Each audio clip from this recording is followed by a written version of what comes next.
Dear Papa Dudut, love is an expression of need.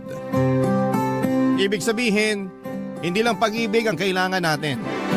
Meron din tayong pangangailangang moral, emosyonal at pinansyal na ibinibigay ng karelasyon natin sa abot ng kanilang makakaya. Mahalaga rin ang pagiging bukas ng komunikasyon natin sa isa't isa upang matalakay ang mga pangangailangan yon ng tama at walang nilalabag na kondisyon. Yan ang mga natutunan ko sa buhay na gusto kong ibahagi sa programa ninyo, kaya sumulat ako. Pero bago ko ipagpatuloy ang aking istorya, ipabati muna ng isang magandang tanghali sa mga katulad kong solid kabarangay na nakatutok sa Barangay Love Stories. Ako po si Dencio, 34 years old at nagtatrabaho sa isang restaurant sa Caloocan bilang all-around waiter at kitchen staff. Pero kasabay ng pagtatrabaho ko sa gabi ay ang pag-aaral ko sa umaga. At umaasa ako na sa 2026 ay makakapagtapos na rin ako sa kurso kong Business Administration. Pangarap ko na talagang makapagkolehiyo. Kaso hindi naman pinalad dahil mas inuna kong pagtapusin sa pag-aaral ang mga nakababata kong kapatid. 4 kami at ako ang panganay. Maaga kaming naulila sa mga magulang dahil magkasunod silang nagkasakit at namatay. Mahirap lamang kami at maliit pa ang mga kapatid ko noon. Yung isa ay teenager katulad ko. Nagkahiwalay kami dahil inampon kami ng mga kamag-anak namin. Pero kinailangan ko pa rin kumayo dahil mahirap lang din ang aming angkan. At hindi kami kayang pag-aralin lahat. Kaya nga proud ako na sa wakas ay nagbunga na rin ang pagsisikap ko sa pagtatrabaho dahil lahat ng mga kapatid ko ay college graduate na. Papa Dudut.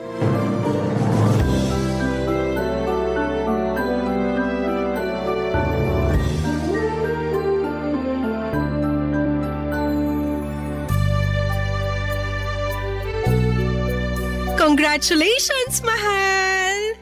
Ha? Sabi ko, congratulations! Congratulations saan? Kasi graduate na si Bunso. Okay, pero di ba dapat siyang kinokongrats mo, hindi ako? Nandun na tayo pero dapat ka rin i-congrats. Kasi ikaw ang nagpaaral at nagpatapos sa kanya. Katulad ng ginawa mo sa iba niyo pang kapatid. Kung hindi dahil sa pagsisikap mo, hindi sila mabibigyan ng pagkakataon na makapag-aral at makapagtapos. Ganun ba yon? Oo naman. Pero pakiramdam ko, responsibilidad ko naman talaga yon bilang kuya nila. Kaya nga congrats kasi parang ikaw na rin yung graduate. Salamat, mahal. Kapag pinupuri mo ako ng ganyan, nararamdaman ko na kahit paano may narating na rin ako. Ha? Kasi ngayon na lahat ng mga kapatid ko profesional na, bigla akong napaisip sa tungkol sa sitwasyon ng buhay ko. Ano ba kasing ibig mong sabihin? Huwag mo sanang mamasamain. Pero masaya naman ako sa achievement ng mga kapatid ko. Naiinggit lang siguro ako kasi lahat sila college graduate na samantalang ako. Eto, hamak na waiter lang at tagahugas ng pinggan at mga pinaglutuan sa restaurant na pinagtatrabahuhan ko.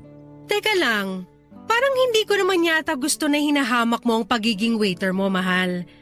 Baka nakakalimutan mo, kung hindi dahil sa trabaho mong yan, hindi ka makakapagpag-graduate ng mga kapatid. Kaya nga kapag pinapaalala mo sa akin yan, nakakalimutan ko yung katotohanan na ako na lang yung hindi nakapagtapos ng pag-aaral. Pwede ka naman mag-aral kung gusto mo. Madali na lang yun since wala ka nang pinapaaral sa mga kapatid mo. Pero 32 years old na ako. Eh ano naman? Matanda na ako para mag-aral. Ang babata ng mga kaklase ko, syempre mahihiya na ako nun. Hindi naman nakakahiya yun. Meron ngang iba mas matanda pa sa'yo pero nag-aaral pa rin. Merong lolo, lola, tatay, tsaka nanay. Ikaw 32 ka pa lang naman. Tsaka paalala ko lang sa'yo ha, na walang pinipiling edad ang edukasyon. Pero nagdadalawang isip pa rin ako kasi baka di na ako makasabay sa klase. Kasi nga ang tagal ko nang tumigil eh. Ang alam ko na lang ngayon, mag-serve sa mga customer at maghugas ng pinggan sa kusina. Lahat naman pwedeng pag-aralan. Lahat pwedeng matutunan. Kaya ka nga nag-aaral kasi tuturuan ka naman nila. Pero syempre, kailangan sipagan mo rin yung pagse-self-study. Kaya mo yan. May tiwala ako sa kakayahan mo. Buti ka pa may tiwala, pero ako, ewan ko. Ang hina ng loob ko. Hindi naman mahina ang loob mo eh. Mahiyain ka lang. Pero nagagamot naman yan. Basta magtiwala ka lang sa kakayahan mo. Nandito lang naman ako para sumuporta sa'yo sakaling gusto mo mag-aral ng college. Talaga? Talagang talaga. Pero 4 na taon yun kung sakali. Hindi ka ba maiinip na hintayin ako makagraduate? Hindi naman. Pero ano bang ibig mong sabihin? Naisip ko lang kasi na baka gusto mo na magkaroon tayo ng pamilya, mahal. Ayoko naman magdesisyon lang para sa sarili ko. Kailangan kong i-consider yung nararamdaman mo. Thank you sa pag-consider sa akin. Pero walang kasi yung 4 na taong yun kumpara naman sa ikatutupad ng pangarap mo. Masaya ako na suportahan ka, na i-cheer ka pag kailangan mo ko. Tungkol naman sa pagpapamilya, bata pa naman ng 30 tsaka 32. Hindi naman ako nagmamadali na magka-baby tayo. Kaya kung ako sa'yo, pag-isipan mong mabuti kung itutuloy mo na yung pag-aaral mo. Huwag kang matakot. Nandito lang naman ako sa tabi mo. Papadudo tulad ng sinabi ko ay proud ako na napagtapos ko ng pag-aaral ang mga kapatid ko. At masaya ako sa mga achievement nila sa buhay. Pero yun din yung pagkakataon na napatanong ako sa sarili ko na paano naman ako. Doon ko naalala na minsan ay nangarap din pala akong makatungtong sa kolehiyo. Pero kinalimutan ko na lamang ang pangarap na yon dahil nagkaedad na ako at nag-focus sa pagtatrabaho. Hindi ko na rin alam kung paano magsisimula. Baka hindi ko kayaning pagsabayin ang pagtatrabaho at pag-aaral. Hindi rin naman kasi ganong kalaki ang kinikita ko at wala akong ipon dahil sa ilang taong pagpapaaral sa mga kapatid ko. Mabuti na lang at nandyan si Annalyn na handang makinig sa akin kapag naguguluhan ako sa buhay o pinagdududahan ko ang sarili ko. Lagi niyang pinapaalala sa akin kung gaano kahalaga ang role na ginagampanan ko bilang panganay sa aming magkakapatid. Pero nahihiya pa rin ako kasi high school graduate lamang ako. Siguro nga ay naging insecurity ko na yon na nadala ko na rin sa relasyon namin ni Annalyn.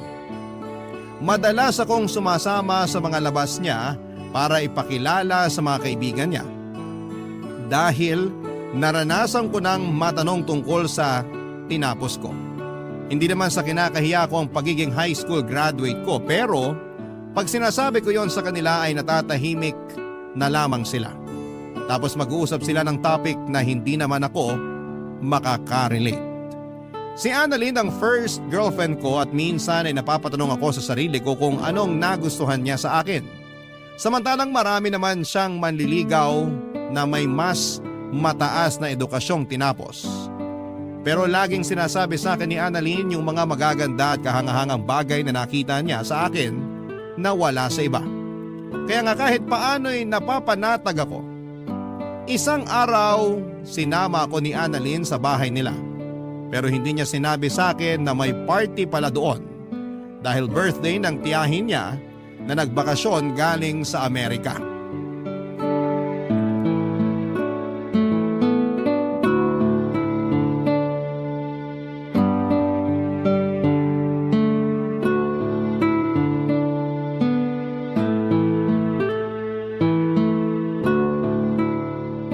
Sorry na mahal. Galit ka ba sa akin? Hindi ako galit sa'yo. Nagulat lang ako kasi di ko akalain may party pala rito sa inyo. Sana sinabi mo man lang para nakabili ako ng formal na damit. Mamaya ano pang sabihin ng parents mo sa akin? Wala silang sasabihin sa'yo. At saka maayos naman yung damit mo, hindi mo kailangan ng formal. Gusto ko lang maging presentable sa harap ng pamilya mo. Lalo na nandito pala yung auntie mo. Mabait naman si Auntie Betty, hindi ka nun i-judge. Tsaka wala kang ang dapat ipag-alala sa itsura mo. Ang gwapo mo kaya dyan sa suot mong polo shirt. Siyempre, regalo mo kaya sa akin to? Yan, kinilig tuloy ako. Pero kabado pa rin ako. Kumalma ka nga. Saan ka ba kinakabahan? Hindi saan, kundi kanino. Kanino? Sa Auntie Betty ko? Oo, Ako bang pinag-uusapan niyo? Auntie Betty! Payakap naman ako! Grabe, ang tagal din nung huli kitang nakita.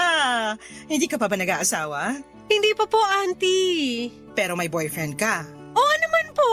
Ay, kasama ko po ang boyfriend ko. Si Densyo po. Hello po ma'am. Ma'am. Nako, wag mo na akong tawaging ma'am. Auntie Betty na lang. Nice to meet you, Denso. Nice to meet you rin po ma'am. Ay, Auntie Betty po pala. Ano ba naman tong boyfriend mo, Annalyn? Kabado masyado. Nanginginig pa yung kamay, oh. Hindi naman ako nangangagat. Siyempre, ngayon lang din niya kasi kayo nakilala kaya kinakabahan po siya. Pero sinabi ko naman po kay Densyo na mabait kayo. Ay, marami rin nakapagsabi sa akin yan. Kasi nga totoo naman po. Mabait kayong auntie kaya mahal na mahal namin kayo. Mahal ko rin kayo, lalo ka na. Alam mo ba na si Annalyn ang pinakapaborito ko sa mga pamangkin ko? Talaga po? Oo, kasi masunurin tong batang to at lagi akong kinukumusta kahit na nasa Amerika na ako. Nga lang, may tampo ko kasi hindi man lang niya sinabi sa akin na nagka-boyfriend na pala siya. Auntie naman, plano ko po kasi kayong sorpresahin. Sa bagay, nasorpresa mo nga ako. Matanong lang kita, Denso, ano bang tinapos mo? Ano po? Kung ano yung natapos mo, anong trabaho mo sa ngayon tsaka pinagkakaabalahan sa buhay. Siyempre, gusto kitang kilalanin ng husto kasi boyfriend ka ng paborito kong pamangkin. Si Auntie talaga? Mamaya may makarinig sa'yo kakasabi mo na ako yung paborito mo. Ano naman kung may makarinig, totoo naman.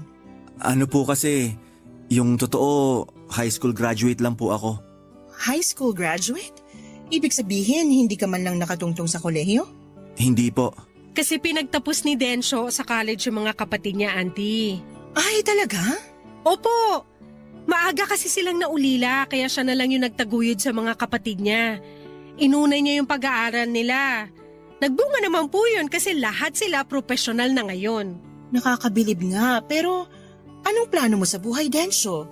Kung lahat sila profesional na, ibig sabihin na pag-iwanan ka na nila. Hindi naman po siguro ganon, Auntie. May trabaho naman po si Densyo at kumikita siya ng sarili niyang pera. Ano bang trabaho mo? Waiter po at all-around kitchen staff. Nako, ang baba ng sweldo niyan. Alam mo, may aasenso ka pa sa buhay kapag nakapagtapos ka ng pag-aaral. Huwag mong pangarapin na hanggang tumanda ka waiter ka lang at tagahugas ng pinggan sa kusina. Tulungan mong sarili mo na umasenso.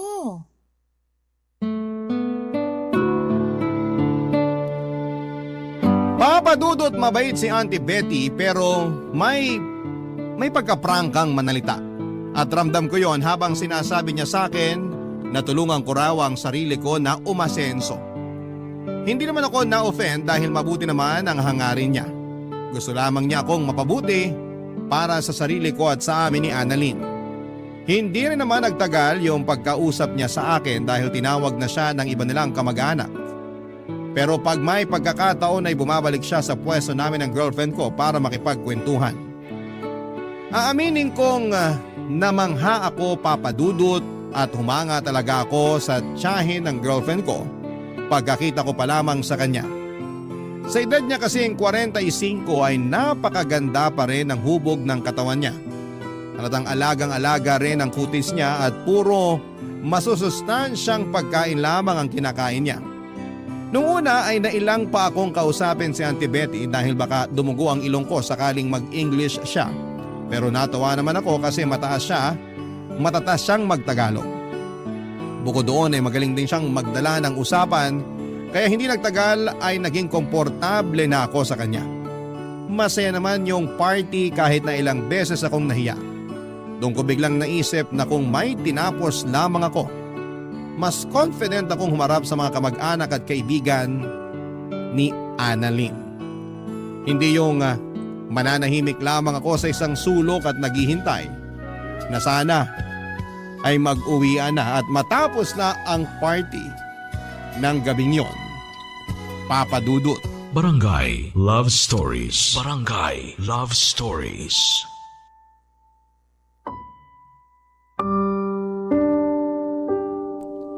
Papadudot ng mga sumunod na araw ay napadalas ang pagpunta ko kina Annalyn dahil lagi akong ini-invite doon ng Auntie Betty niya para mag-lunch or mag-dinner.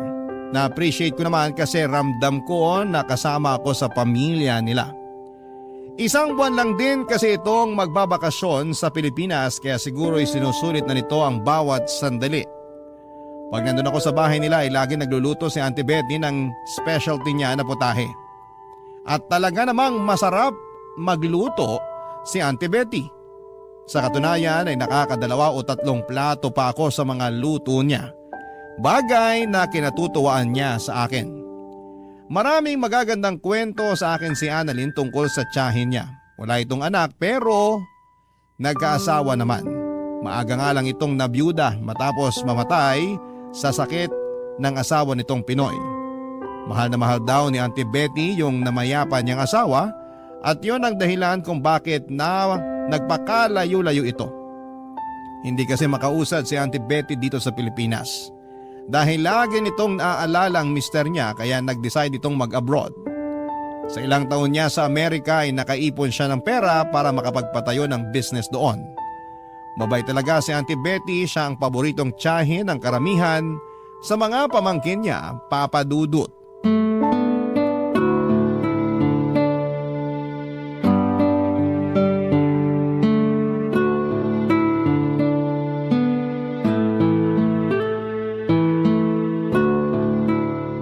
Denso, halika nga rito mag-usap tayo sandali. Sige po. Busy pa naman si Annalyn sa kusina, kaya samahan mo muna ako rito sa sala. Magkukwentuhan muna tayo, ha? Okay po. Sige po, auntie. Kumusta?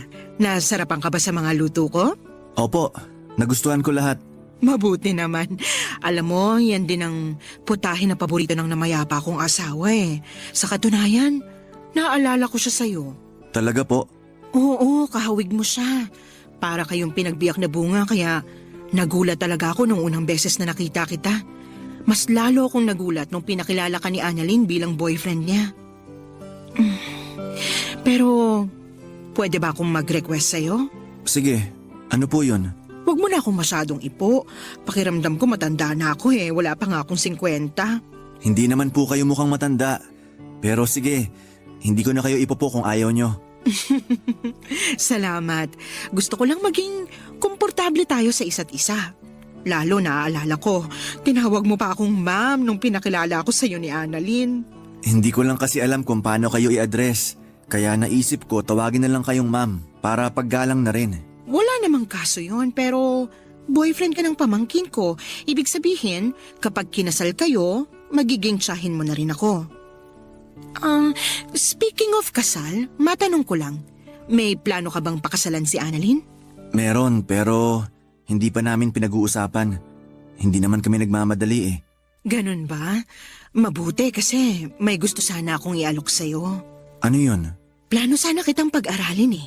Nabanggit kasi ni Annalyn na pangarap mong makapagtapos ng college pero nagdadalawang isip ka raw. Naisip ko, baka wala kang pantusto sa pag-aaral mo kaya ako na lang gagastos nun para sa'yo. Pero Auntie Betty, nakakahiya pa rin. Hoy, wala yun. Marami sa mga pamangkin ko ay pinag-aral ko rin. Kaya bakit ka mahihiya sa akin? Kasi hindi nyo naman ako kaano-ano. Ayos lang yun. Tsaka pangarap mong makapagtapos ng pag-aaral, kaya nga tutulungan kita. Pero may request lang sana ako sa'yo, Denso. Ano yun? Atin-atin lang sana tong pagpapaaral ko sa'yo ha. Kasi baka masilip ako ng iba kong kamag-anak. Pera ko naman ang ginagastos ko pero ayoko sa lahat pinag-uusapan ako. Hindi nyo naman kasi ako kailangan pag-aralin. Ayos lang naman ako. Ayos lang sa'yo na hanggang dyan ka na lang. Akala ko pa naman mataas ang pangarap mo sa buhay kasi ganun ang pagkakakwento sa akin ni Annalyn tungkol sa'yo eh. Kaya nga nagustuhan na kita para sa kanya kahit na hindi magandang trabaho mo. Huwag naman kayo magsalita ng ganyan tungkol sa trabaho ko. Marangal naman yun. Hindi ako nagnanakaw o nangaagrabyado ng iba. Nando na tayo sa marangal. Pero hanggang saan ka dadali ng pagiging waiter mo? Pamahal ng pamahal ang mga bilihin. Sigurado ko na maliit lang naman kinikita mo dyan. Paano mo pakakasalan si Annalyn? Paano pag nagkaroon na kayo ng sarili niyong pamilya? Kaya nga kung ako sa'yo, susunggaban ko na yung pagkakataon na pwede kang makapag-aral at makapagtapos. Tandaan mo, mas maraming magagandang oportunidad ang darating sa'yo pag may tinapos ka. Sa bagay, tama naman lahat ng mga sinabi nyo. Oo, kaya pag-isipan mo. Pero yun nga lang, may kondisyon. Atin-atin lang. Tapos, hindi mo rin pwedeng sabihin kay Annalyn. Papa Dudut, hindi ko akalain na kakausapin ako ni Auntie Betty para alukin ng pag-aaral. Na libre na siya ang may sagot. Wala rin naman akong nakikitang masama kung totoong concern lamang siya sa akin at sa magiging buhay namin ang pamangkin niya sa hinaharap kapag kinasal na kami.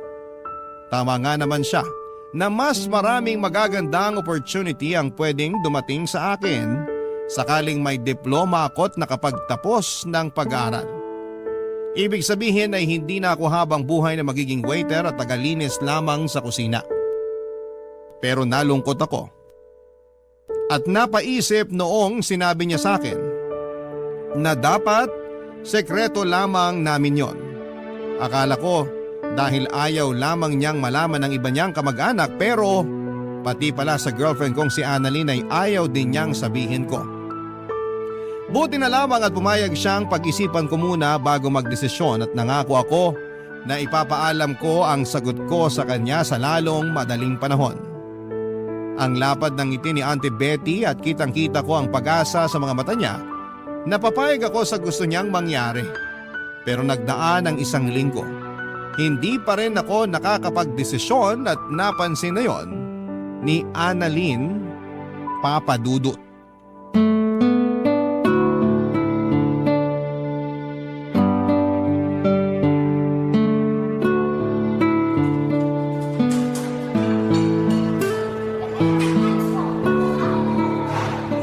Mahal, may sakit ka ba? Ha? Kako kung may sakit ka. Wala naman. Bakit mo natanong? Ilang araw ko na kasing napapansin na parang balisa ka. May nangyari ba? Sa family mo, sa work? Wala naman. Ayos lang family ko at work. Pero yung totoo, meron talagang bumabagabag sa akin eh. Ano yun? Tsaka bakit hindi mo sinabi sa akin agad? Plano ko naman talagang sabihin sa'yo pero stressed ka rin itong mga nakaraang araw sa trabaho mo. Ayoko naman makisabay. Sa bagay, pero okay na ako. Ready na ako makinig sa'yo, kaya sabihin mo na, mahal. Kinausap kasi ako ni Auntie Betty nung nakaraang nagpunta ako sa inyo. Talaga? Ano pinag-usapan nyo? Nung una, tinanong niya ako kung nasarapan daw ako sa luto niya. Sabi ko oo, kaya natuwa siya. Tapos nagkwento na siya tungkol sa namayapan niyang asawa na kahawig ko raw. Oo nga, no? Kung titignan kayong maigi, magkahawig nga kayo ni Uncle. Pero mas gwapo ka lang talaga. Siyempre, boyfriend kita eh. Mahal naman eh. Huwag mo na ako ikumpara dun sa patay. Joke lang. Pero yun lang ba yung pinag-usapan nyo? May sinabi rin pala siya sa akin. Ito talaga yung gumugulo sa isipan ko. Ano ba yun? Sinabi sa akin ng auntie mo na gusto niya akong pag-aralin. Talaga? Ang bait talaga ng auntie kong yun. Oo, pero nagtaka ako kasi di naman niya ako kaano-ano. Nabanggit niya na marami siyang pinag-aral sa mga pinsan mo kaya ayos lang daw na pag-aralin niya ako. Oo, kasi mabait yang si Auntie Betty. Generous din. Kaya lang nahihiya pa rin ako. Gusto niya raw akong pag-aralin para magkaroon tayo ng magandang future. Pag nakapagtapos daw kasi ako ng pag-aaral, mas maraming oportunidad ang pwedeng dumating sa akin. Hindi na ako habang buhay magiging waiter at tagahugas ng pinggan. Naiintindihan ko naman yon. At aaminin kong gusto kong tanggapin yung alok niya pero Pero ano? gusto niya isikreto ko sa mga kamag-anak niya yung pagpapaaral niya sa akin. Pati sa'yo, mahal. Pati sa akin? Oo. Sinabi niya na ayaw daw niyang may masabi sa kanya yung iba niyong kamag-anak sakaling malaman nila na pinapaaral niya ako. Pero bakit pati sa'yo, di ba? Hindi mo ba siya natanong kung bakit? Hindi na. Kasi may tumawag sa cellphone niya at naging busy na siya dun. Parang bigla naman akong nalungkot. Kasi pati sa akin gusto niyang itago yung plano niyang pagpapaaral sa'yo. Oo. Pero na-realize ko na hindi ko pala kaya magtago ng sikreto sa'yo. Thank you, mahal. Kasi sinabi mo sa akin. Na-appreciate ko yun. Oo naman. Tsaka mahal kita. Ayoko magkaroon tayo ng misunderstanding dahil lang dito. Mahal din naman kita, kaya nga salamat ulit sa pagsasabi mo. Pero ano nang desisyon mo? Sa totoo lang wala pa akong desisyon eh. Sinabi ko lang sa auntie mo bigyan ako ng panahon para makapag-isip. Sana wag ka mag-isip ng kung ano ah. Narealize ko kasi tama rin naman siya. Pag may tinapos ako at nagkaroon ako ng magandang trabaho, mabibigyan kita ng kasal na pinapangarap mo. At makakapag-ipon tayo para sa pamilyang bubuuin natin. Hindi ko naman kailangan ng magarbong kasal, mahal. Kahit sa West lang ayos na sa akin basta ikaw ang pakakasalan ko. Gusto ko pa rin maging memorable sa'yo yung kasal natin. Sa estado ko kasi ngayon, aminado ako na hindi ko pa yun maibibigay sa'yo. Pwede naman pero kailangan ko pang mag-ipon ng ilang taon. Sinabi ko naman sa'yo na hindi naman ako nagmamadali na magkaroon tayo ng pamilya. Kasi katatapos mo pa lang sa responsibilidad mo sa mga kapatid mo. Kumbaga, nagsisimula ka pa lang makaluwag-luwag kaya willing to wait naman ako. Kaya nga pinupush kita mag-aral na ngayon. Ay, maganda sanang offer ni Auntie kaso bakit kailangan kayo lang dalawa yung makakaalam? Papa Dudut, kinalungkot ko nang makita kong nalungkot si Annalyn matapos niyang malaman ang tungkol sa plano ng tiyahin niya na sekreto yung pagpapaaral nito sa akin kung sakali. Kasi kung may mabuting intensyon ng tita niya, kung gusto talaga nitong makatulong sa akin ay bakit kailangan pa nitong itago ang mabuting gawain nito. Doon ako kinutuban na baka may ibang binabalak si Auntie Betty. Pero ayoko namang tumalon sa konklusyon at mag-isip ng masama tungkol sa kanya. Hanggang isang araw ay nakatanggap ako ng chat sa messenger mula kay Auntie Betty. Nagulat pa nga ako noon kasi hindi ko naman akalain na magpapadala siya sa akin ng mensahe. Ang laman noon ay ang pagtatanong niya sa akin kung payag na raw ba akong pag-aralin niya. Naglatag din siya ng kondisyon at inulit na naman sa akin na dapat ay sekreto lang naming dalawa ang plano niyang pagpapaaral sa akin. Nang mga panahong yon ay nakapagdesisyon na ako. At alam ko na kung ano ang isasagot ko sa kanya. Lalo pat, desperado na ako. Papa Dudut. Barangay Love Stories. Barangay Love Stories. Papa Dudut, desperado na akong tanggihan ang alok ni Auntie Betty na pag-aralin ako kahit na may mabuti siyang intensyon at hangarin para sa akin at sa amin ang pamangkin niya. Malakas ang kutob ko na meron siyang hidden agenda at ayoko nang sumugal dahil baka masira kami ni Annalyn. Ramdam ko na kursonada niya ako. Iba kasi siyang makatingin sa akin sa tuwing nandun ako sa bahay nila. Malagkit yon at may isang beses na napansin kong napakagat labi pa siya. Nang dumako ang mga mata niya sa gitnang bahagi ko. Kaya nga nang sinabi ko kay Auntie Betty sa chat na tinatanggihan ko ang alok niya ay nagalit siya sa akin pero kumalma rin naman siya. Sinabi ulit niya na baka natatakot lamang ako kaya nagdadalawang isip ako. Pag-isipan ko raw ulit at sabihin sa kanya ang sagot pag nagkita na kami ng personal. Sakto na in-invite na naman niya ako na mag-lunch sa bahay nila, Annalyn. Ayoko sana pumunta kasi ayoko siyang makita pero naisip ko na gamitin na lamang ang pagkakataon para sabihin sa kanya ng harap-harapan na hindi ko matatanggap ang alok niyang pagpapaaral sa akin. Kaya lang, may nangyaring hindi ko lubos na inaasahan.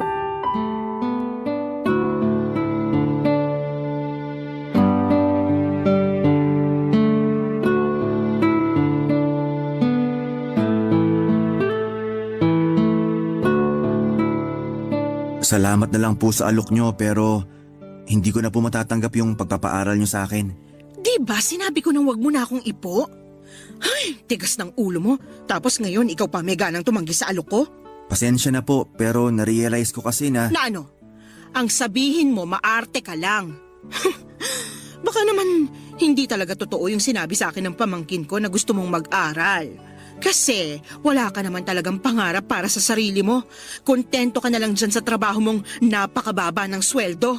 Gusto ko pa rin pong mag-aral pero gagawin ko yun nang hindi umaasa ng tulong mula sa inyo. Paano mo nga yun gagawin? Ang baba nga ng sahod mo. Baka lalo kang mamulubi. Baka nakakalimutan nyo. Pinag-aral ko mga kapatid ko. Pinagtapos ko silang lahat ng koleyo. Kinaya ko yun mag-isa. At nagawa ko yun sa pag-waiter lang at paghuhugas ng pinggan at pinaglutuan. Kaya wala kayong karapatan na insultihin ang trabaho ko. Oo ang galing mo naman pala. Pero alam ko pagod ka na kaya hayaan mo na lang ako na babyhin ka. Ano pong sinabi nyo? Alam mo kasi, Gustong gusto kita, Denso. Yun yung dahilan kaya gusto kitang tulungan at gusto ko rin isikreto natin yun kay Annalyn. Ano bang pinagsasabi niyo, auntie? Simula kasi nung makita kita, hindi ka na nawala sa isip ko. Kamukhang kamukha mo yung namayapa kong asawa at miss na miss ko na siya. Tumigil na po kayo kasi hindi naman ako yung asawa niyo. Ayaw mo ba talaga sa akin? Maganda naman ako, sexy. Mas masarap pa ako sa girlfriend mo. Auntie Betty, anong ginagawa niyo kay Densyo? Ikaw pala, Annalyn. Tsaka ano nga yung sinabi niyo? Mas maganda kayo sa akin? Mas sexy at mas masarap? Bakit? Totoo naman, di ba? Tingnan mo nga yung katawan mo kumpara naman sa katawan ko. Kaya ako dapat yung mas gustuhin sa ating dalawa ni Densyo.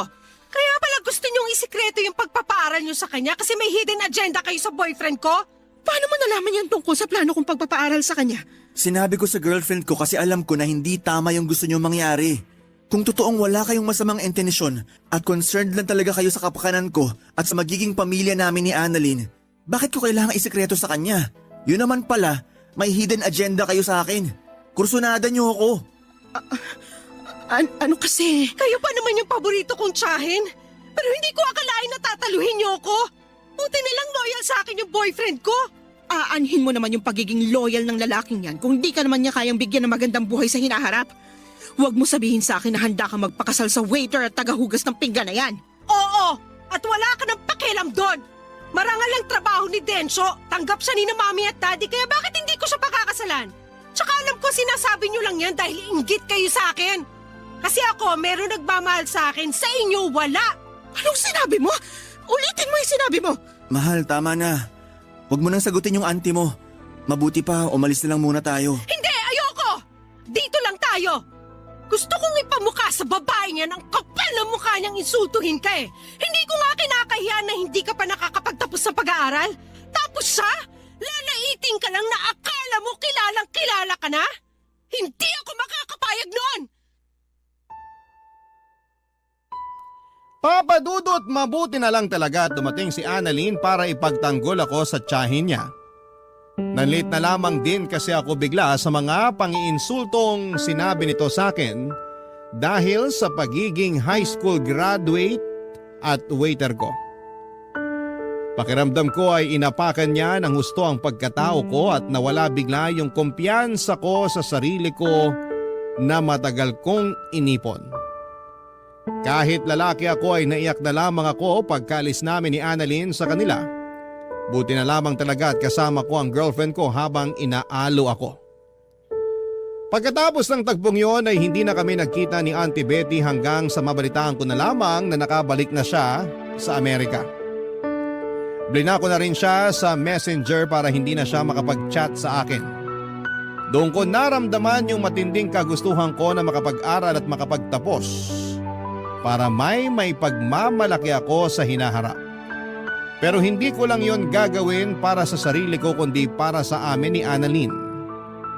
Mahal na mahal ko ang girlfriend ko at malaki ang papel na ginagampanan niya para hindi ko maramdaman na wala akong narating sa buhay dahil lang ganito lamang ang natapos ko. Siya rin ang nagpapayo sa akin kasama ko sa mga malulungkot at masasayang araw ko. Kaya naman nangako ako na poprotektahan ko siya at ang relasyon namin. Doon ako nagsabi sa kanya na gusto kong mag-aral na talaga. Tulad ng inaasahan, full support siya sa akin. Mabuti na lang at may mga institusyon na tumatanggap ng mga estudyanteng may edad na at nagtatrabaho kaya kahit extra challenge ang pagkaaral habang naghahanap buhay, inspirado ako at motivated na makapagtapos balang araw. Mabilis na nagdaan ng 2 taon, incoming third year student na ako sa kursong Business Administration, Papa Dudut.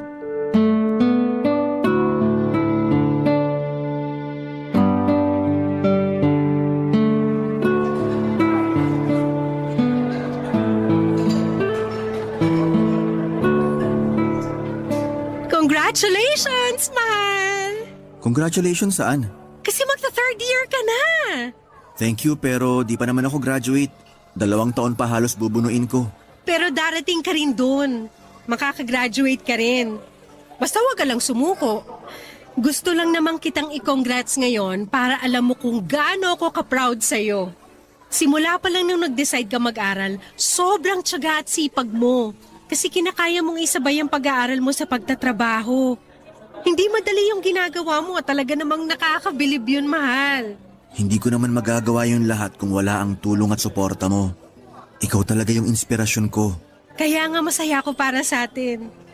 Buti na lang talaga hindi ka pumayag no na pag-aralin ni Auntie Betty.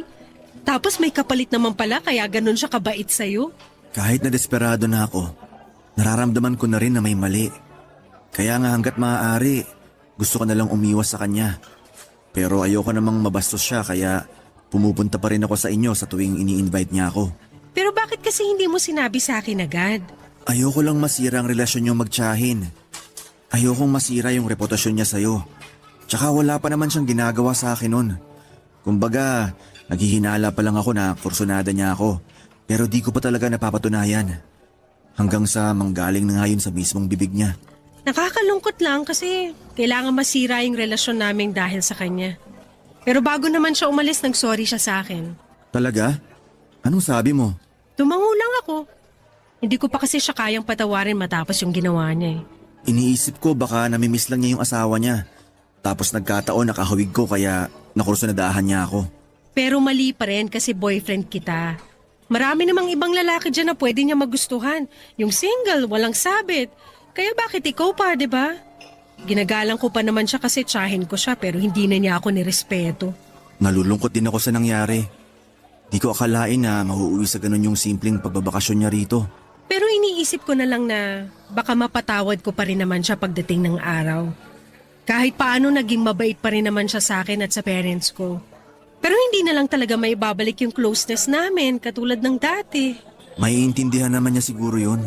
Kahit hindi niya maintindihan, hindi ko na problema yun. O siya, huwag na natin pag-usapan si auntie mo kasi nakaalis na naman siya. Pag-usapan na lang natin yung future natin together. Sakaling makagraduate na ako. Sige, ano bang naisip mong gawin? Madami. Gusto ko mag-business tayo. Mag-ipon para makapagpagawa ng sarili nating bahay. Gusto ko kapag magkakaanak na tayo, meron na tayong bahay na masasabi nating atin. Yun din naman yung gusto ko. Pero may isa pa talaga akong gusto. Ano yun? Maging asawa ka. Ako rin naman. Kaya nga sabi ko sa'yo, handa akong maghintay. Pero ako yata yung hindi na makapaghintay. Anong ibig mong sabihin? Gusto na kitang pakasalan.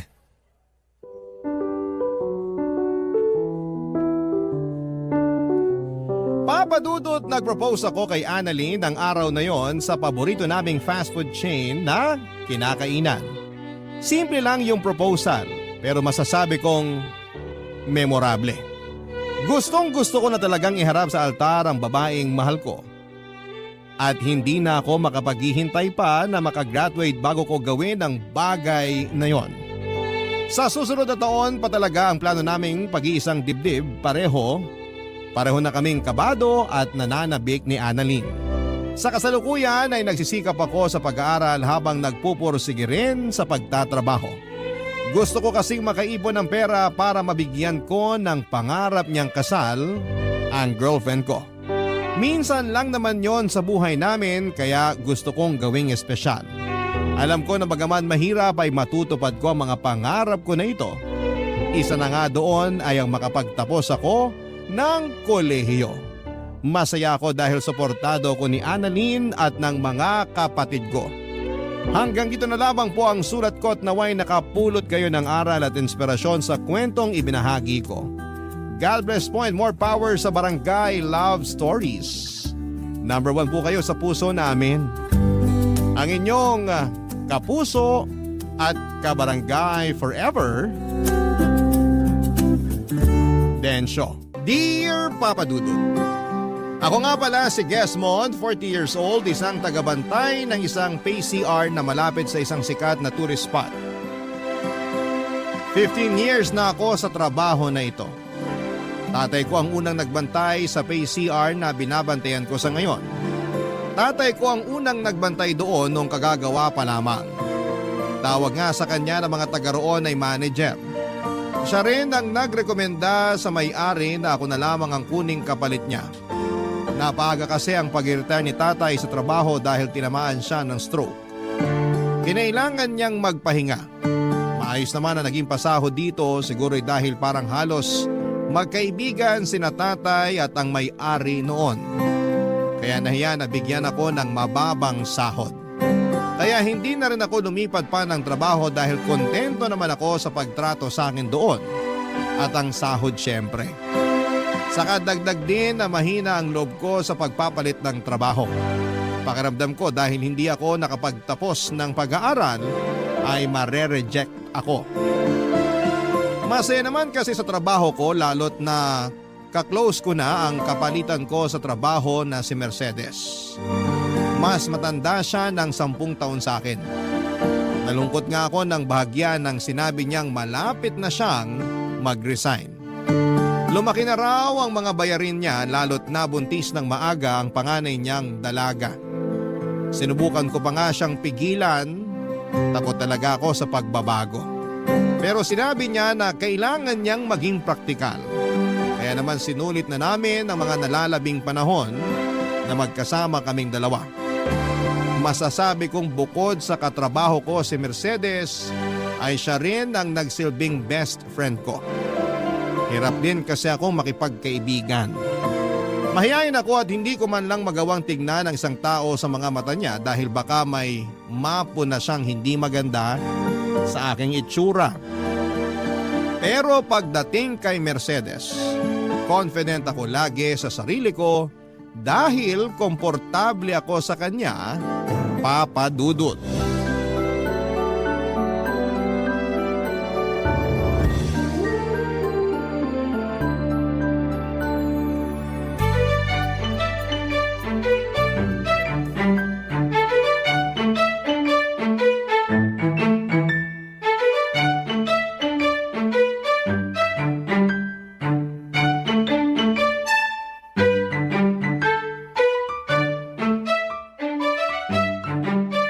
Nakasimangot ka na naman dyan, Mercedes. Eh sino bang hindi sisimangot? Patapos na nga yung shift ko, tapos makikita ko pa kung gaano kadugyot iniiwan ng last customer yung isang cubicle. Hindi ba siya naturuan mag-flush pagkatapos dumumi? Wala tayong magagawa. Hindi lahat katulad natin na mitikuloso sa CR. Yung dumi niya, hindi pang 10 piso pang 500 pesos. Buti hindi siya lumagpas bago shift ko. Napansin ko na kung paano niya ipitin yung mga hita niya.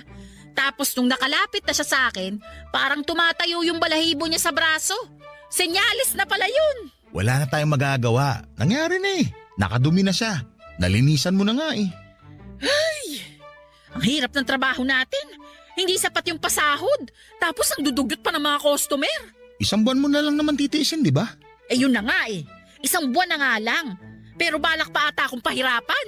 Para wala ka na raw dahilan para bumalik. Para ma-realize mo na tama lang ang desisyon mong umalis. Masaya naman na sana ako rito. Kahit na may mga dugyot lang talagang customer. At syempre, nandito ka, na nakakakwentuhan ko, na pagsasabihan ko ng sama ng loob ko sa pamilya ko. Pwede pa rin naman tayo magkwentuhan kahit wala ka na rito. Magkita tayo kapag day off natin. Ay nako, malabo na yon. Paano malabo? Nagbabalak akong pumunta sa ibang bansa. May tutulong na sa akin. Nakahanap ka na ba ng trabaho mo sa ibang bansa? Hindi pa, doon pa lang ako maghahanap. Pwede ba yun? Di ba haharangin ka kapag wala ka namang employer doon na pupuntahan? Stricto kaya sa airport. Magti-TNT ako. Hoy, mali yan. Delikado pa. Marami ng kababayan natin ang na-deport dahil dyan. Yung iba nga, hindi na nakabalik ng Pinas. Umayos ka, Mercedes. Ay nako, marami nang gumagawa niyan sa ibang bansa. Kunwari turista lang pero maghahanap na agad ng trabaho ron. Saka tutulungan naman ako ng pinsan ko. Nakakatakot siyang gagawin mo. Ikaw pang natakot ako nga itong makikipagsapalaran dun. Paano kung matalo ka sa pakikipagsapalaran mo? Alam mo yung pagiging nega mo, bawas-bawasan mo nga. Kaibigan kita, kaya sasabihin ko sa'yo na hindi maganda yung pag-uugali na yan. Hindi ka aasenso kung ganyan lagi ang mindset mo. Sapat naman na kinikita ko ngayon. Hindi ko na kailangan maghangat pa ng pag-asenso. Masaya na ako sa kung anong meron ako. Darating din ang araw na hindi ka na makukontento sa kinikita mo rito. Lalo kung magtutuloy-tuloy ang pagtaas ng bilihin. Ikaw na rin mismo ang tataka sa malaking banyo na to. Hindi rin. Masaya ako rito. Maayos si boss sa akin. Wala naman akong mga anak na kailangan kong problemahin. Paano naman ang tatay mong na-stroke? Hindi naman siya naghahangad ng sobra sa akin. Naibibigay naman ng bunso namin lahat ng pangangailangan niya. Pangmerienda nga lang ni tatay yung inaabot ko, sapat na yun eh. Hindi sa hinihiling ko to ha. Pero paano kung isang araw bigla ka nalang mangailangan ng malaking pera? Saan ka kukuha? Eto, sinasabi ko sa'yo. Kahit isang buwan mong kupita na mga bayad na mga nagbabanyo rito, hindi pa rin magiging sapat yon, sigurado. Sasagutin ko pa sana si Mercedes sa kanyang huling mga sinabi. Pero may dumating ng customer at kailangan na naming magpalit ng shift. Nagpaalam na rin si Mercedes at sinabing kailangan pa niyang samahan ang anak niya para magpa-check up sa OBGYN.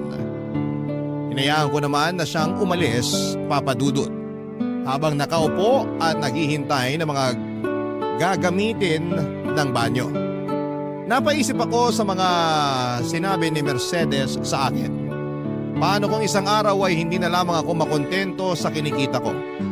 Paano kung isang araw, bagsakan ako ng malaking pangangailangan ng Diyos at mapilitan akong maghanap ng ibang pagkakakitaan para lamang matapos ang pangangailangang yon? Paano kung humingi ng sobra si tatay sa akin bukod sa inaabot kong pangmeryenda niya? Paano kung mapagod na ang bunso namin na magsustento sa pangangailangan ni tatay? Yan ang mga tanong na naglaro sa isipan ko habang nakatulala at nag-aabang na mag-aabot ng barya para makigamit ng banyo. Ilang oras na umikot ang maraming katanungan sa isipan ko, Papa Dudut. Nagkataon pa na walang masyadong gumagamit ng banyo dahil Lunes. Wala rin kailangang linisan sa mga cubicle. Nakaupo lamang ako sa entrance at pinaglalaruan ng mga binayad na barya sa akin. Pinagmamasdan ko lahat ng mga piso, 5 piso hanggang sa 20 pesos na barya. Hinayaan kong kumalansing ang mga barya habang sabay-sabay ko silang hinahalo sa lalagyan. Nasa ganong posisyon ako nang may lumapit sa akin na isang babae na sa tansya ko ay nasa 30 anyos lamang. Payat at mukhang galing sa puyat o pag-iyak. Mukha ring hindi naligo pero hindi naman siya mabaho. Lalo nung lumapit siya sa akin para magbayad. Paula nga pala ang pangalan niya at sa kanya iikot ang kwentong ito, Papa Dudut.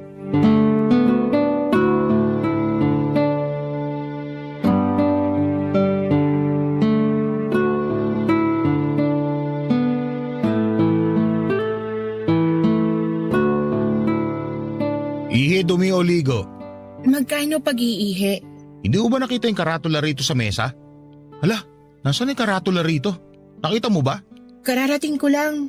Magkano pag dumi? 10 piso. Andito lang yung kanina bago umalis yung katrabaho ko eh. Baka kinuha niya. Magkano pagligo? 20 para sa isang medium size na timba. Pwedeng dagdagan yung tubig pero may dagdag na 10 piso. Shampoo naman 15 isa. Ang mahal ng shampoo niyo rito. Wala nang mura ngayon. Wala ka na bang ibang i-offer bukod sa ihi, dumi at ligo? Bakit? Gusto mo bang offeran kita ng buy one take one burger? Nagtatanong ako ng maayos. Pasensya na. Naiirita lang ako kasi nawawala yung karatula rito. Mapipilitan na naman ako magsabi ng presyo sa bawat customer na gagamit ang banyo. Pwede ka naman magsulat na lang muna sa papel tapos ipatong sa mesa para makita ng mga customer mo para hindi ka na abalahin. Matalino ka ah. Bakit ba hindi ko naisip yan? Siguro kasi punong-puno ng utak mo ng problema kaya hindi ka makapag-isip ng maayos. Siguro valedictorian ka nung nag-aaral ka pa no? Salutatorian lang. Nilalang mo sa salutatorian samantalang ako. Kailangan ko pang bumili ng floor wax o walis tingting para lang makapasa. Sana nga bumili na lang ako ng floor wax para hindi na napudpud at napagod ang utak ko sa pag-aaral nun. Sana na-enjoy ko pang makipaglaro sa mga kaklase ko. Masaya talaga kami mga floor wax group. Alam namin noon na floor wax lang sapat na. Hindi rin naman magagamit sa totoo lang ang taas ng grado kapag napunta ka sa totoong mundo. Ano bang requirements ng totoong mundo? Tibay ng loob. Matibay bang loob mo? Ano ba talagang pinunta mo rito? Ihi, dumi o ligo? 15 ang shampoo ah. Magkano kapag iiyak lang? Bakit hindi ka nalang umuwi sa bahay niyo para doon umiyak? Yung mga customer mo ba rito, kaya mong sabihin na sa bahay na lang umihi o dumumi? Salutatorian ka nga. Magkano pag iiyak? Pag-uusapan namin ng boss ko yan para ilagay sa karatula. Ikaw pa lang kasi ang unang nag-request niyan. Pwede ba na 15 para sa 10 minutong iyak? Hindi ako gagamit ng tubig pero kung may tissue kang iaabot, pwede ko rin kunin. Ganito na lang. Dahil ikaw ang unang customer ko na iiyak, ibibigay ko na sa'yo ng libre. Doon ka na lang sa pangatlong cubicle para hindi ka makaistorbo doon sa mga susunod na customer. Thank you sa pa-free trial mo. Pero 5 minuto lang. Hapon na kasi. Baka magsidagsaan yung mga bababa ng jeep at bus dyan sa harapan. Baka pwedeng tumawad. Gawin mo ng 7 minuto na lang. Di ba kapag hihingi ng tawad, dapat binabawasan? Bakit mo pinapatagdagan? 6 na minuto. Sige, pero walang tissue na kasama Ano, deal? Deal. Pumasok na nga si Paula sa ikatlong cubicle, Papa Dudut. Sinubukan kong pakinggan kung paano siya umiyak pero wala akong narinig. Tinuon ko na lamang ang atensyon ko sa pagsusulat sa papel ng mga presyo ng ihi, dumi at ligo with shampoo. Nang bigla kong narinig ang malakas na pag-iyak ni Paula. Nagulat ako. Nag-alangan akong pumasok sa banyo dahil walang magbabantay ng kaha. Nag-alangan din ako dahil baka magulat siya at hindi na maging komportable sa pag-iyak niya. Nagtalo ang loob at isipan ko at nag-alala kasi ako para kay Paula. Baka kung ano na rin ang gagawin niya sa mga susunod na minuto. Nag-overthink na ako. Paano kung doon niya kitlin ang buhay niya? E di ako ang maglilinis ng dugo. Mas mahirap pa yon kesa sa paglilinis ni Mercedes ng duming kumalat sa chef niya. Papadudod sinikap kong pumirme sa upuan ko. Binuhos ko ang atensyon ko sa pagbibilang ng barya. Nagdasal ako na sana ay may ibang customer pa na dumating para mapigilan si Paula kung sakaling balak nitong tapusin ang buhay niya. Pero walang dumating at hindi na rin ako nakatiis. Kaya naman pumasok na ako sa loob ng banyo at kumatok sa ikatlong cubicle. Napatigil sa pag-iyak si Paula at nagreklamo siya at sinabing wala pang 6 na minuto ang pag-iyak niya. Sinabi ko sa kanya na nag-aalala ko. Sinabihan ko siya na huwag gagawa ng hindi maganda sa sarili niya dahil ayokong mapagbintangan at ayokong maglinis ng dugo niya. Doon na nga siya natawa, Papa Dudut. At makalipas ang 1 minuto, lumabas na siya ng banyo. Namumugto ang mga mata at tinapik ako sa balikat at saka nagpasalamat. Balak pala talaga niyang kitlin ng buhay niya noon. Mabuti na lamang at kumatok ako, Papa Dudut. Barangay Love Stories. Barangay Love Stories. Papa Dudut, malaki ang takot ko sa mga taong kumikitil ng buhay nila. Ganon kasi ang ginawa ng nanay ko noong bata pa lamang kami ng kapatid ko. Pagkasundo niya sa amin ni Bunso sa school ay pinaghanda pa niya kami ng merienda. Pero sinabi niyang kainin namin yon sa labas ng bahay. Hindi naman kami nagtaka ni Bunso at wala rin noon si tatay dahil nasa trabaho siya. Wala kaming napansing kakaiba kay nanay noon o baka masyado lamang akong inosente kaya hindi ko napansin na may pinagdadaanan na pala si nanay.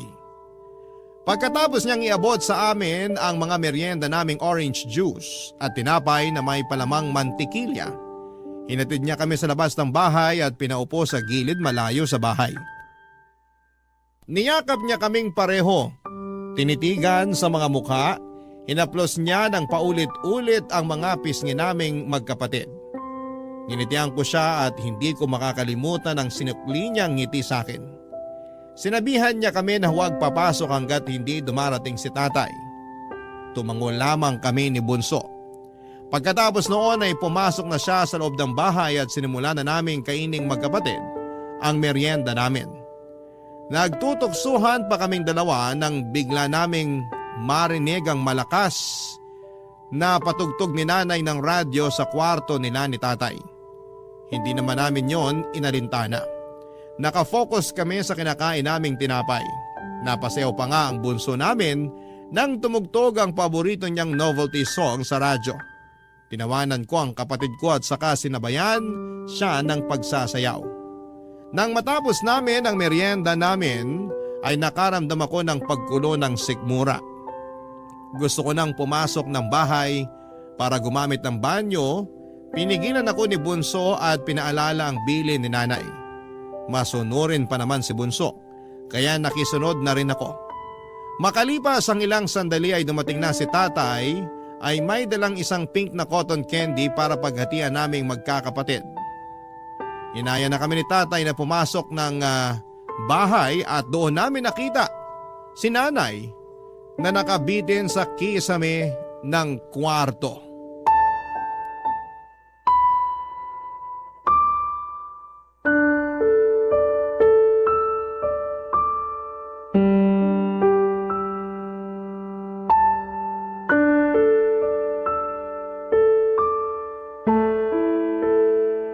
Magkano na presyo ng pag-iyak sa banyo?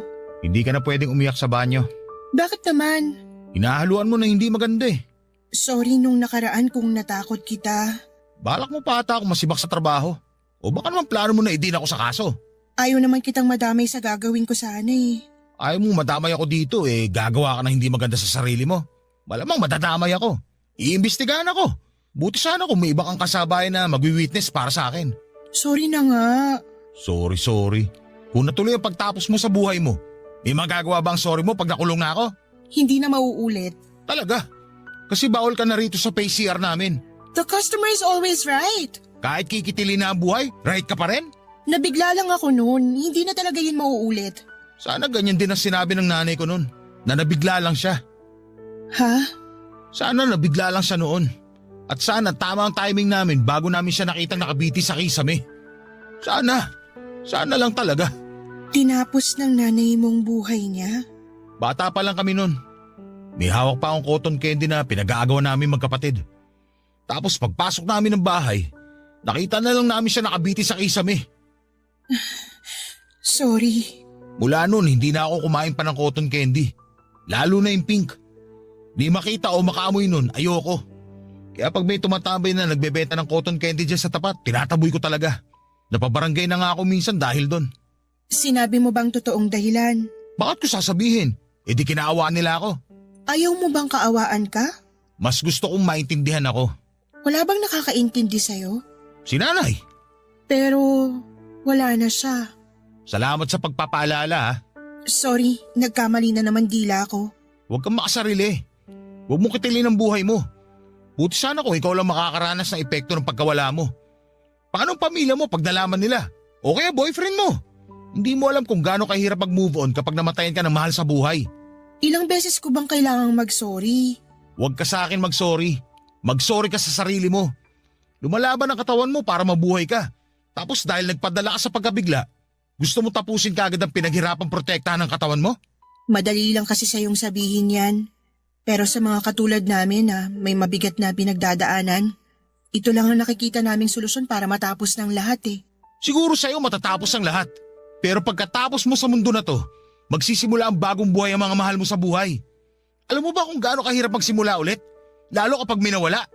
Hindi na talaga ako pwede sa CR na to, kahit umihi lang. Hindi na. Wala na akong tiwala sa'yo. Lahat na lang kayo walang tiwala sa akin. Paano ako magtitiwala sa'yo sa ginawa mo? Kaikilala ko pa lang sa'yo. Pinapasok na nga kita ng libre sa banyo, tapos ipapahamak mo pa ako? Paano kung i-reset natin tong pagkakakilala natin? Magsimula ulit tayo. Magkano pag-iihi? 5 piso. Wala bang bawas? 10 piso yung bawas o dumi.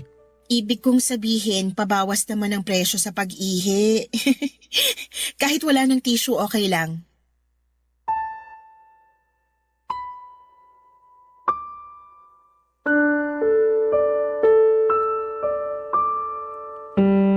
Nginitian ako ni Paula, isang ngiti na parang humihingi ng tawad. Isang ngiti na biglang nagpaalala sa akin kay nanay. Hindi ko alam ang mararamdaman ko noon, Papa Dudut. Masaya ba dahil matamis ang ngiti niya o malungkot dahil pinaalala niya si nanay? Hindi ko naman sinabi kay Paula ang naging laman ng isipan ko at pinapasok ko na siya sa banyo nang maiabot na nito ang 5 piso. Inabotan ko siya ng tissue at sinabing libre ko na yon. Muli niya akong initian at saka pumasok sa cubicle na napili niya. Binantayan ko siya noon at sinigurado na hindi na siya ulit gagawa ng nakaraang plinano niya. Nakampante lamang ako nang marinig ko na siyang mag-flush. Pagkalabas niya ng banyo ay nakahingi siya ng alkohol para sa kamay niya. Akala ko'y aalis na siya pero naghanap siya ng pwedeng maupuan para tumabi sa akin. Hinayaan ko naman siya, Papa Dudut. Hindi ko lang siya masyadong inimik dahil nahihiya akong makipagkwentuhan sa kanya. Parang mas lumakas ang pagkabagsak ng confidence ko sa sarili dahil nakadikit ko na si Paula. Maganda po si Paula, hindi marahil kasing ganda ng mga artista o turista na nakikita ko sa paligid pero may sarili siyang ganda. Ganda na nagpapaalala sa akin kay nanay. Simple lang at punong-puno ng ngiti ang labi. Hindi mo aakalain na nababalot pala ang ngiting yon ng problema na nagawa nilang solohin. Mabuti na lamang at napigilan ko si Paula na kitlin ang buhay niya. Kahit papano ay parang gumaan ang loob ko dahil buong buhay ko wala akong ibang sinisi kundi ang sarili ko dahil sa pagkamatay ng nanay ko. Kahit wala namang nagpaparamdam noon sa akin, pero pinipilit kong ramdamin yon. Pakiramdam ko ay deserve ko ang paninisi dahil wala akong nagawa para pigilan si nanay na sumabit sa kisame, Papa Dudut.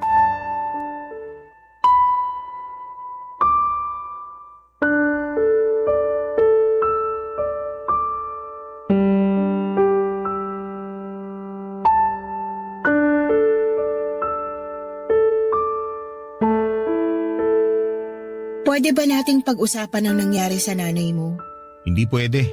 O pwedeng pag-usapan natin kung kumusta siya bilang isang ina? Bakit ba interesado akong malaman ng tungkol kay nanay?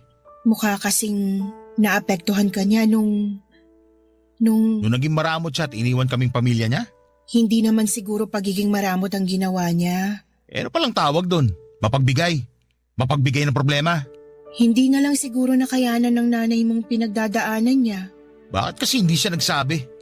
3 kaming kasama niya sa bahay. Lagi sila nag-uusap ni tatay. Lagi niya kami sinusundo magkapatid sa eskwela. Bakit hindi siya nagsabi? Kasi may mga taong mahina. Kaya pati pagsasabi sa iba ng pinagdadaanan nila, di nila magawa. Pakiramdam nila nakakastorbo lang sila o baka husgahan lang sila. Yan din bang naiisip mo nung pinlano mong tapusin ang buhay mo dito sa banyo namin? Oo, kaya naiintindihan ko nanay mo. Sana wag ka nang magalit sa kanya. Ikaw nga na bago ko palang nakilala galit na ako sa'yo sa ginawa mo. Paano na lang si nanay na mas matagal ko nakasama? Sa isang iglap, iniwan niya kami nang hindi kami handa. Bakit mo ko pipigilan magalit sa kanya? Tulad nga ng madalas sabihin ng mga tao, kahit ano man ang mangyari, nanay mo pa rin siya. Kahit na, ang sakit ang ginawa niya. Ngayon ba may hinala na kayo kung bakit niya ginawa yon? Alam ni tatay pero hindi niya sinabi sa amin ni Bunso. Siguro, pinoprotektahan niya lang kayong magkapatid. O baka si nanay pinoprotektahan niya. Masama ba yun? Yung protektahan ng tatay niyo yung nanay ng mga anak niya? Unahin niya munang protektahan kami at hindi ang tao nang iwan sa amin. Naiintindihan kita. Talaga? Parang hindi naman. Kanino mo pa ako kinukontra sa galit ko sa nanay ko? Ayaw lang kitang malunod sa galit. Mahirap yun, maniwala ka. Nalunod ka na ba sa galit? Nalulunod pa rin. Umahon ka na. Wala rin kwenta kung magagalit ka pa, di ba? Ayaw ko pang umahon. Baka may sumaklolo pa sa akin eh. Bakit hindi na lang ikaw sumaklolo sa sarili mo? Ayoko sa sarili ko. Bakit ko sasaklolohan? Hindi ko alam kung nagbibiro ka o totoo na. Kung alin sa dalawang pinakamagaan para sa'yo na tanggapin, yun na lang. Ako naman na magtatanong. Sige, magtanong ka lang. Bakit mo inisip tapusin ang buhay mo? Bakit bigla kang interesado sa buhay ko? Gusto ko lang malaman. Baka sakaling parehas lang kayo ng dahilan ni nanay. Kung parehas kami ng dahilan, mauunawaan at mapapatawad mo ba siya? Subukan natin. Susubukan ko.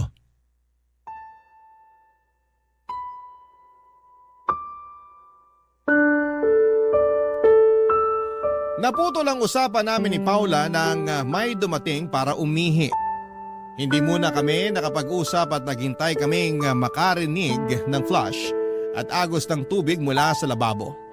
Nang pareho na naming marinig yon ay saka lumabas ang customer. Nakigamit ng alkohol at saka nagpasalamat sa amin. Hinintay namin siyang makalayo at nag-abang pa kung merong customer na susunod. Nang makita naming wala ay nagsimula nang magkwento si Paula. Nalaman ko na binenta siya ng kanyang tatay sa katrabaho nito. Binenta para maging asawa. Mas matanda pa sa tatay ni Paula ang pinagbentahan sa kanya. Ayaw mang makisama ni Paula sa katrabaho ng tatay niya pero pinili pa rin niyang sumama. Gusto lang niyang makalayo sa ama niyang sugarol. Hindi na bago kay Paula ang pagbebenta ng kanyang ama ng mga gamit nila tuwing natatalo ito sa sugal kaya hindi na siya nagulat nang siya naman ang ibenta ng kanyang ama. Siguro para sa mata niya, isa lamang siyang gamit. Walang halaga. Kaya bakit pa magtatagal doon si Paula? Akala niyang nakatakas na siya sa masaklap na pangyayari sa kanyang buhay nang mawala na siya sa poder ng kanyang ama. Pero impyerno rin pala ang inabot niya sa panagbentahan sa kanya ng kanyang ama. Lagi siyang sinasaktan at persahan pa siyang pinaligation para malayan niyang magamit ang katawan ni Paula anumang oras nito gusto. Ayaw daw niyang maging ama, sakto namang ayaw ding maging ina ni Paula.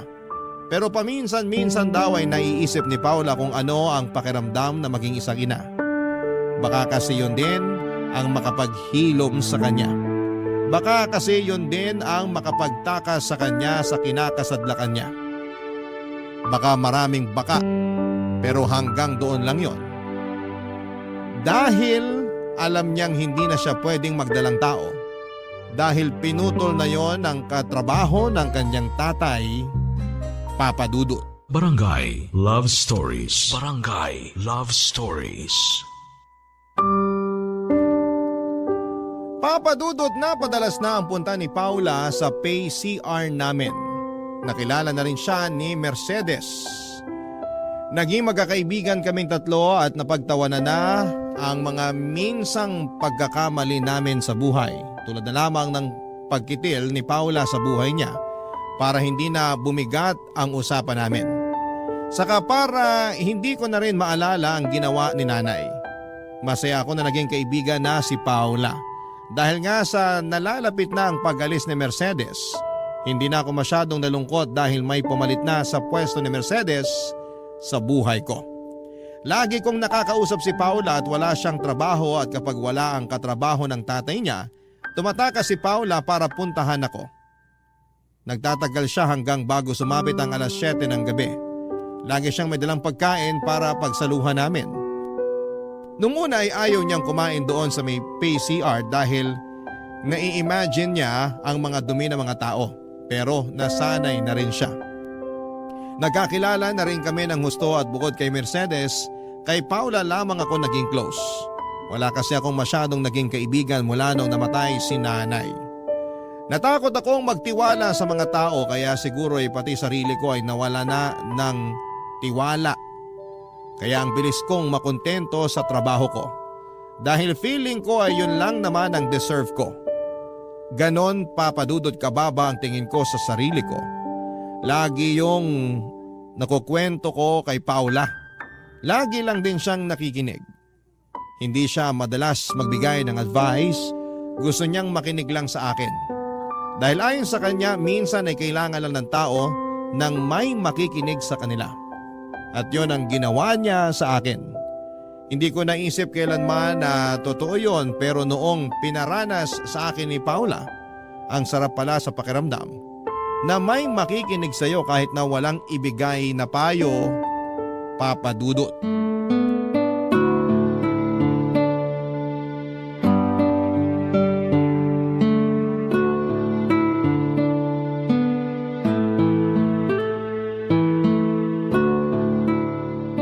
Sigurado ka bang gusto mong kumain ng giniling na baboy at corned beef? Bakit naman hindi? Matapos mong linisan yung dumi ng huling customer mo dito sa PCR nyo? Sanay na ako. Minsan nga kapag umuulan, dyan ako sa loob ng CR kumakain. Kadiri. Sanay na nga kasi. Kahit ano pang marinig kong tunog o maamoy galing sa mga customer, wala na akong pake. Kahit ako ganyan sa katrabaho ng tatay ko. Sanay na. May tatanong ako, Ano yun? bakit katrabaho ng tatay mo lagi ang sinasabi mo? Kasi Yun naman siya sa buhay ko. Pero di ba parang asawa ka na niya? Parang lang. Pero para sa akin, katrabaho pa rin siya ng tatay ko. Bakit? Para mas madaling tanggapin ang kahayupan niya. Sobra naman sa kahayupan? Bakit para sa'yo ba? Hindi pa sobra yung mga kinuwento ko na pinagagagawa niya? Hindi mo na siya kahit kailan tatawaging asawa? Kahit umabot pa sa kabilang buhay. Ganon katindi ang galit mo sa kanya ha? Galit at pandidiri. Ayaw mo bang tumakas? Ito lang ang kaya kong pagtakas eh. Anong ibig mo sabihin? Itong pagpunta-punta ko sa'yo tuwing wala yung katrabaho ng tatay ko. Ito lang ang takas na kaya ko. Baka makayanan mo pa magpakalayo-layo. Ikaw, kaya mo bang lumayo sa trabaho mo tapos maghanap ng iba? Hindi. Hindi rin ang sagot ko. Pero hindi naman ako pinapahirapan ng trabaho ko. Pinapahirapan kang mangarap ng trabaho mo. Mas masakit yun. Yung makontento ka na lang dahil yun na lang ang meron. O dahil yan na lang ang feeling mong deserve mo. Aray hindi ka na nagbabayad sa pag-iimo rito. Mananakit ka pa ng ganyan. Napasobra ba? Sorry. Epekto siguro ng mga asukal na kinain ko kanina. Ang hyper tuloy ng dila ko. Pero bilang kaibigan mo, kung kaya mo nang tumakas, susuportahan kita. Ipagdadasal ko na makasakay ka na sa bus at makatakas ka na. Mukhang malabo. Tanggap ko naman ang ganito ang buhay ko. Alam mo, naisip ko lang nakakainis pala na tanggapin mo na lang lahat na nangyayari sa'yo kahit gusto mo lumaban, no? Akala ko ba tanggap mo na lahat ng nangyayari sa buhay mo? Kontento ka na kamo sa trabaho at buhay mo ngayon? Ewan ko ba? Mula nung nakilala kita, parang natuto na ako mag-isip ng tama para sa akin. Flattered naman ako. Seryoso nga. Bago ka dumating, okay na ako rito sa PCR. Kahit hanggang mabulok na ang mga buto ko. Tapos ngayon, Ngayon, parang gusto ko na ng pagbabago. Napatitig sa akin si Paula. Sinabayan ko ang pagtitig na yon at hindi ko alam pero parang nakita ko sa mga mata niya ang sarili ko. Parang naintindihan ko bigla ang pangangailangan ng sarili ko. Hindi agad natapos ang pagtitig namin sa isa't isa at sinubukan kong ngumiti para mabawasan ang tensyon ng pagkakatitig namin. Pero mahina ako hanggang sa bigla na lamang hinawakan ni Paula ang hita ko. Nilapit ang mukha niya sa mukha ko. Hindi ako nakagalaw, Papa Dudut.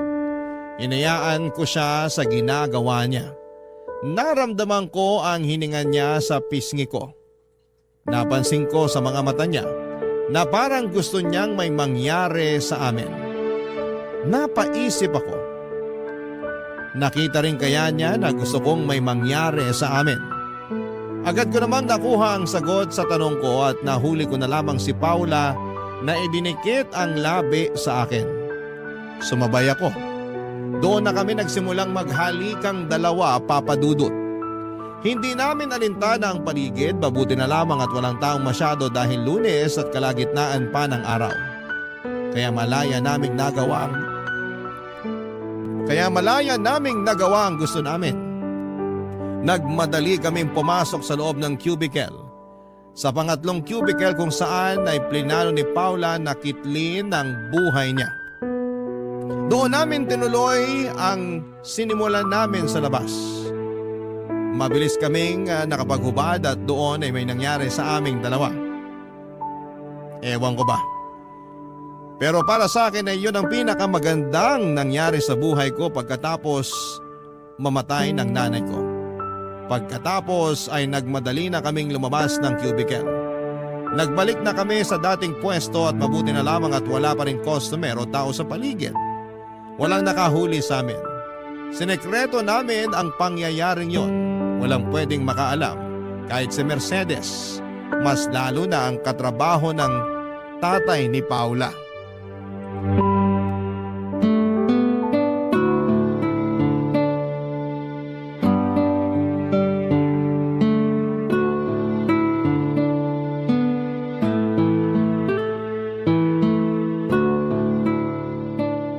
nakatulala ka na naman.